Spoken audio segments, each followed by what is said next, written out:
사실 우리의 경쟁 상대가 중국이에요. 중국이 무서운 게 우리가 흔히 중국 공산품은 값싼 비지떡이다 그런 인상들이 있잖아요. 그럼 무기도 그럴까? 무기도 그래요. 같은 종류의 무기를 만드는데 굉장히 쌉니다. 하지만 중국은 사놓고 보면은 나빠요. 명중률도 70%가 아니라 50%까지 막 떨어지고 중국이 솔직하게 자기들 성능을 얘기하지 않나 봐요. 근데 오늘은 뭔 얘기를 하고 싶냐면 제발 말라고 그 얘기를 하고 싶어요. 들을수록 똑똑해지는 지식 뉴스. 폴란드에서 무기를 팔거나 노르웨이의 그 K2 전차를 갖고 가서 경쟁할 때는 경쟁 상대가 분명히 있었죠. 근데 이 같은 경우에는 경쟁 상대가 없었어요. UAE나 사우디가 자기들의 전략적 파트너로 우리의 요격체계 방어망을 구축해 줄 수 있는 나라가 어딘가라고 자기들끼리 생각해서 고민해서 찾은 게 우리나라였기 때문에, 그러니까 사우디 중동 국가들의 그 특수성이라고 볼 수 있지 않겠어요? 그렇게 공개 경쟁을 시키거나 그런 것보다는 그 전에 자기들이 보고 아 이게 괜찮다 싶으면 사는 거죠. 돈 걱정 안 하니까 입찰 경쟁 시킬 필요가 뭐가 있겠습니까? 그 나라가 자기들 마음에 들면 그냥 그 플렉스 하면 되는데.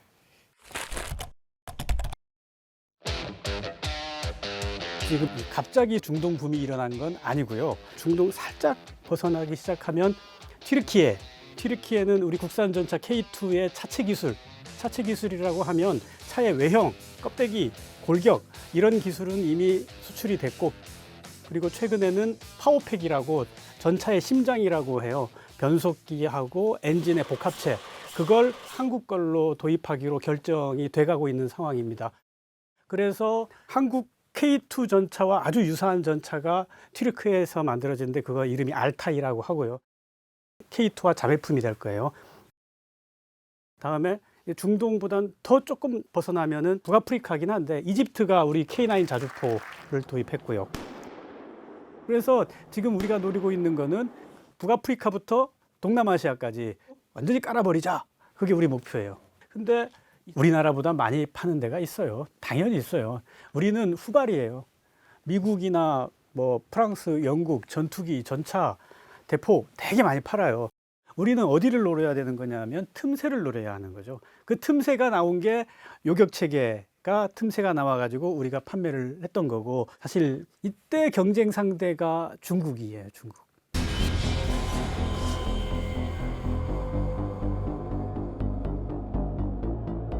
큰 시장에서는 사실 우리는 후발이고 틈새 시장에서의 경쟁 상대가 중국이라는 거죠. 그렇죠. 그때 얘기하잖아요. 국제 정치의 무기라고, 국제 정치의 상품이라고. 물건 좋다고 가서 팔면은 남들이 다 사냐? 안 사요. 물건이 안 좋아도 발언권이 센 나라가 가서 팔면은 그 물건은 팔리는 게 이게 무기 시장이란 말이에요. 사실 이 중국이 무서운 게 우리랑 경쟁을 하는데 자기들이 주장하는 사양이 굉장히 높고 그럼에도 가격은 굉장히 낮고, 거기에다가 이제 덧붙여요. 정책금융이 굉장해요. 정책금융이 거의 뭐 무이자 100% 대출 뭐 그런 식으로 들이미니까, 그 국제정치적 발언권도 세지니까 중국하고 지역적으로는 어떤 나라에서는 굉장히 경쟁을 세게 하는 사례들이 늘어나고 있죠. 그러면 오늘 주로 얘기하고 있는 게 천궁, 비궁, 형궁인데, 형궁 대전차 유도무기는 중국 거랑 직접 맞붙어 가지고 경쟁을 해본 사례가 이거는 있어 가지고 말씀드리는데, 우리가 흔히 중국 공산품은 값싼 비지떡이다 그런 인상들이 있잖아요. 그럼 무기도 그럴까? 무기도 그래요. 굉장히 쌉니다. 대전차 유도무기 형궁 가격 그렇게 얘기하면 안 되는데 우리 거에 대비 30% 정도라 그래요. 30%인데 무이자 대출이 들어가고 그래 버리면은 30%보다 훨씬 싸지는 거죠. 하지만 중동에서는 무이자 대출이 그렇게 먹히진 않을 것 같고, 돈이 없어서 물건을 안 사는 게 아니니까. 그럼에도 값싸다니까 중동 국가들도 뭐 싸니까 한번 사볼까? 뭐 그런 생각을 가질 수 있겠죠. 분명히 중동에서는 그 가격 차이가 그 정도로 나는 거를 갖다가 중국이 마케팅을 하고 있는 건 사실입니다.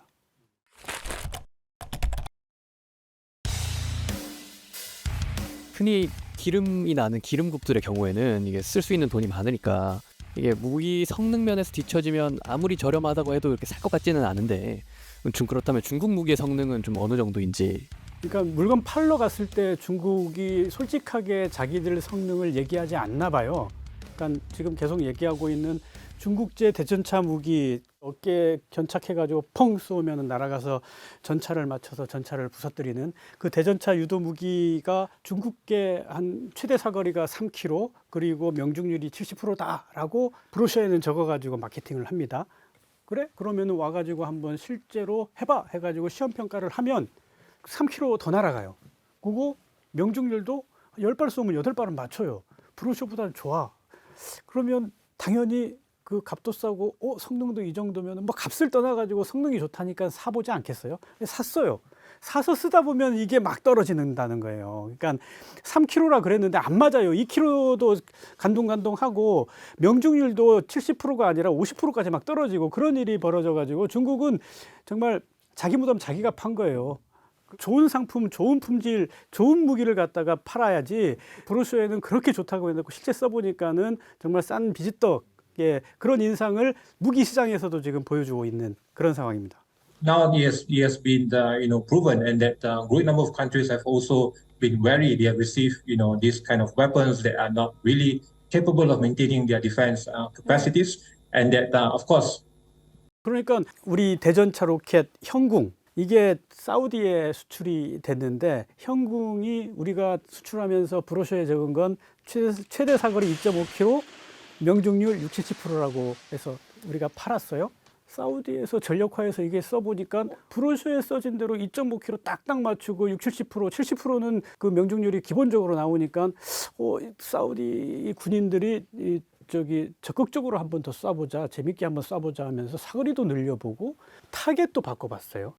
트럭에다가 기관총 올린 그걸로 쐈는데 3km밖에 있는 그걸 맞추네? 이거 대전차 무기예요. 전차를 맞추도록 설계가 된 무기인데 전차의 절반도 안 되는 픽업 트럭을 맞춰버리는 거예요. 그 달려가는 걸. 사우디군이 의아하죠. 야, 이거 어디까지 맞출까? 해서 다음으로 해본 게 달려가는 오토바이를 향해서 한번 쐈어요. 이것도 맞추네?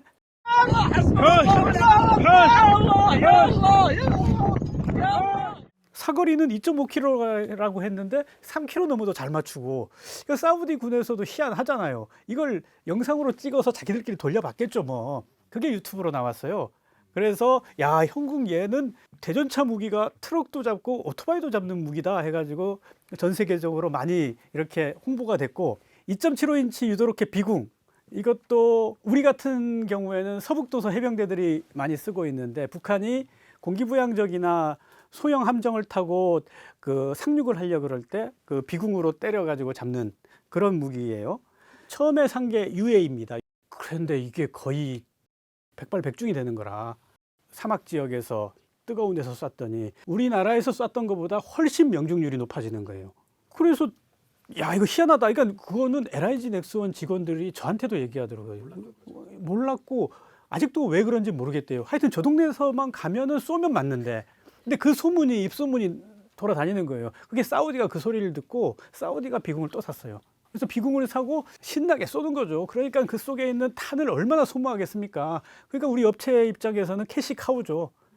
몇 개 팔았더니 탄을 우리보다도 더 많이 쏠 거예요. 쏘는 걸로 치면은. 우리는 우리가 만들어가지고 우리가 전력화시켰는데 우리가 쏘는 탄보다 사우디나 UAE가 쏘는 탄이 훨씬 더 많을 거예요. 그만큼 이거 수출해놓고 나서 벌어들이는 수익이 굉장하다고 해요. 근데 중국 무기는 이런 우리 케이스와 정반대죠. 우리는 사놓고 보면은 굉장히 좋은데 중국은 사놓고 보면은 나빠요. 그러니까 실제는 능력이 이만한데 남들이 인정할 정도의 수준의 성능이 있으면은 그 정도로 보여주고 판 다음에 한번 써보니 이거보다 훨씬 좋게 나오면은 그 신뢰가 훨씬 더 커질 거 아니에요?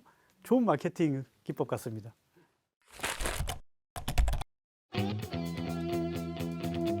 전 말씀하신 걸 들어보니까 좀 중동이 한국 무기에 대한 신뢰도가 굉장히 높은 것 같은데 좀 특별한 이유가 있나요? K 공산품에 대한 신뢰의 역사가 있어요. 7, 80년대에 타국에 계신 아빠에게라는 현숙 선생님의 노래가 있었어요. 아빠가 떠나신 지 사계절이 갔는데 그 타국에 계신 아빠에게서 타국은 중동을 얘기하는 거고 중동에 간 그 건설 현장에 일하러 가신 아버지를 그리는 노래예요. 그만큼 70년대, 80년대 중동 건설 붐이 일어났었잖아요. 중동 건설 가서 거기 지은 건물, 뭐 항만, 공항 지금도 그게 굉장히 튼튼하게 잘 굴러가고 있다고 해요. 그러니까 K 공산품에 대한 신뢰가 기본적으로 중동 건설 붐 7, 80년대부터 기본적으로 이렇게 자리를 잡고 있는 가운데 이후에도 자동차, 그다음에 휴대전화, 특히 중동은 유조선을 중심으로 한 조선 이런 대한민국의 산업의 맛을 봤기 때문에 K 공산품은 이게 가격 이상의 성능을 발휘하는구나라는 신뢰가 이제 굉장히 탄탄하죠. 거기다가 이제 우리 무기가 그 위에 덮였으니까 더 그게 강화될 거예요. 그리고 UAE하고 사우디 같은 경우에는 방산을 지원해서 발전시키려는 의지가 굉장히 커요. 자국 방산을.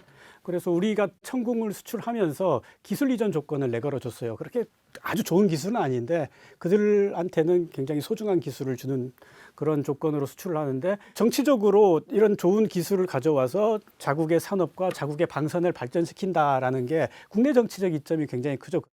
기술 이전과 현지 생산이 좋은 점도 있고 나쁜 점도 있는데 수출하는 데는 분명히 좋은 점이 있고 우리 기술, 우리가 힘들게 개발한 기술을 저들한테 그냥 줘버린다? 그게 경제적으로 맞나 싶긴 하지만 이렇게 방산 협력을 탄탄하게 해두면 뭐 현지 생산 이렇게 해두면 나중에 우리 유사시에 현지 생산한 그 나라로부터 무기를 만들어서 우리가 바로 사와가지고 우리가 바로 쓸 수 있거든요. 우리가 아는 무기고 우리가 익숙한 무기이기 때문에 그게 또 어떤 효과가 있느냐. 북한이 보기에 야, 저 남쪽은 전쟁이 나서 때려 부셔도 무기가 계속 나오겠구나. 화수분처럼 여기저기에 유럽에 동남아에 중동에 현지 생산 깔아놓고 있어가지고 그게 평시에 굉장한 억제력으로 작용할 수가 있어요. 그러니까 만약에 북한한테는 자기들이 갖고 있는 전력이 소진되면은 더 이상 싸울 자산이 없는데 이 대한민국이라는 나라는 때려도 계속 무기가 나오는 나라구나 라는 게 되는 거죠. 그래서 중동하고 우리나라와의 경제적인 협력 관계는 앞으로 계속 더 강화되지 않을까 그런 생각이 듭니다. 우리는 중동 지역 국가들과의 방산협력을 추진하는 데 있어 단순한 일회성 판매자 구매자 관계를 넘어 중장기적으로 윈윈하는 동반자 관계를 지향하고 있습니다.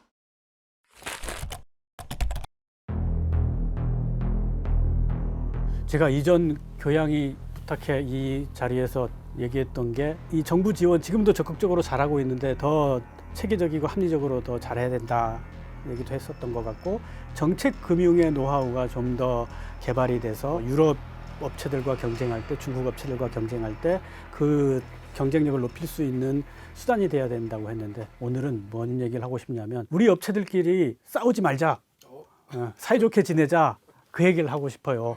해외에서 대형 사업이 있을 때 경쟁국은 원팀을 구성해 가지고 그 사업에 뛰어드는데 우리는 적전 분열 가기 전에 우리끼리 싸워요. 그러면은 그 사업을 따낼 수 있는 가능성이 굉장히 떨어지죠. 우리 그 방산 구조 자체가 독점은 아니고 과점 형태의 구조를 만들어 놔서 한 2개, 3개 업체가 같은 종류의 무기를 만드는데 이게 국내에서는 가격을 낮출 수 있는 하나의 경쟁 구조를 만들 수 있어서 긍정적이긴 하지만 해외에서 대형 사업이 벌어졌을 때 우리 업체들끼리 굉장히 치열하게 경쟁을 미리 해요. 근데 반면에 그 일본의 방산업체들, 이제 일본도 방산 수출합니다. 일본 방산업체들은 미리 교통정리해가지고 원팀으로 움직이더라고요. 특정 사업 같은 경우에 이걸 땄을 때 우리 방산의 위상이 어마어마하게 커질 텐데 그 사업 앞두고 왜 이렇게 우리 다투고 앉아 있을까? 그리고 국내에서도 이런저런 사업 벌어졌을 때 참 많이 소송 벌어지고 그래요. 그래서 서로 상대가 안 되는 거를 목표로 그 사업에 뛰어들기도 하고 이제 그런 거는 좀 없었으면 좋을 게 이전에 방산 비리 때문에 방산업이 힘들었던 적이 있고 이제 수출하면서 좀 반석 위에 올라가고 있는데 저 성장을 하게 된다면 방산이라는 특수성은 경쟁도 경쟁이지만 경쟁 외에 가치가 있는 사업이잖아요. 안보를 지키는 사업이고 그렇다면은 좀 업체들끼리도 협조적으로 사이좋게 지냈으면 좋겠다 그런 생각이 듭니다.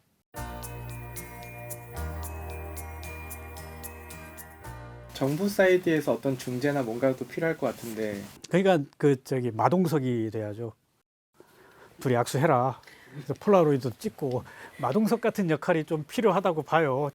지금 여론도 이 방산을 바라보는 언론도 그만 싸우라요. 제발 싸우지 말라고. 워낙 싸우고 워낙 재판 많이 가고 뭐 사업해서 결과 발표만 나오면은 이게 틀렸다고 소송 걸고 그게 너무 비일비재하게 벌어지고 있으니까 굉장히 피로감이 많습니다. 그거 이제 좀 실력으로 해야죠. 실력으로 국내에서는 하고 해외 나갈 때는 협력해야 되는 부분이 있으면은 그 밀접하게 협력하고 그런 모습을 보여야 될 때가 된 것 같아요. 그래야 이렇게 성장을 하는 거잖아요. 무한 경쟁이긴 한데 질서 있는 경쟁의 시대로 가야 되는 게 아닌가.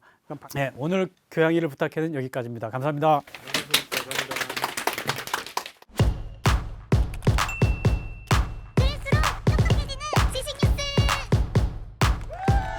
교양이를 부탁해는 여기까지입니다.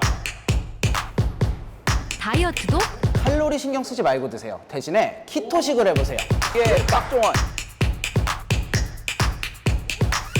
스브스 프리미엄 지금 다운로드하세요.